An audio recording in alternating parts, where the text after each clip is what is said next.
Hi friends, எல்லோரும் எப்படி இருக்கீங்க?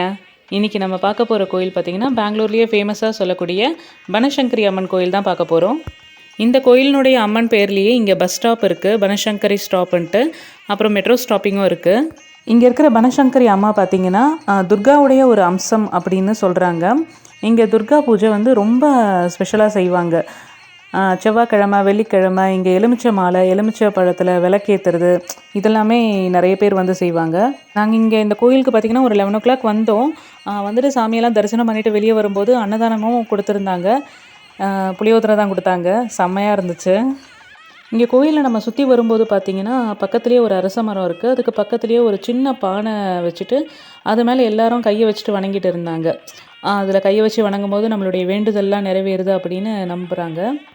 அது எதுக்கவே வரும்போது பார்த்திங்கன்னா ஒரு அம்மனுடைய சன்னதியும் ராமர் லக்ஷ்மணனுடைய சன்னதியும் பார்க்க முடியுது.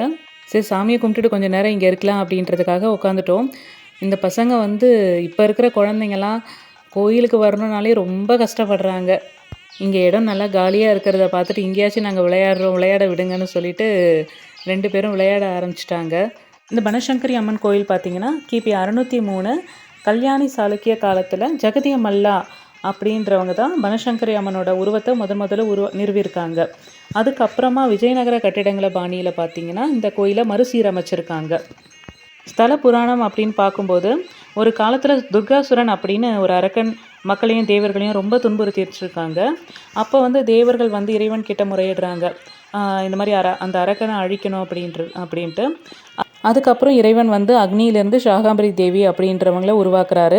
அவங்க வந்து துர்காசுரனை அழித்து மக்கள் எல்லாரையும் மகிழ்விக்கிறாங்க அப்படின்ட்டு இந்த கோயிலினுடைய புராண கதைகளாக சொல்கிறாங்க.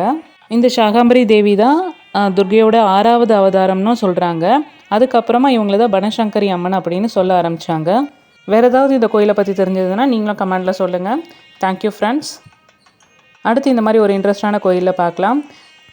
இந்த வீடியோ பிடிச்சிருந்ததுன்னா லைக் பண்ணுங்கள், ஷேர் பண்ணுங்கள், மறக்காமல் கமெண்ட் பண்ணுங்கள்.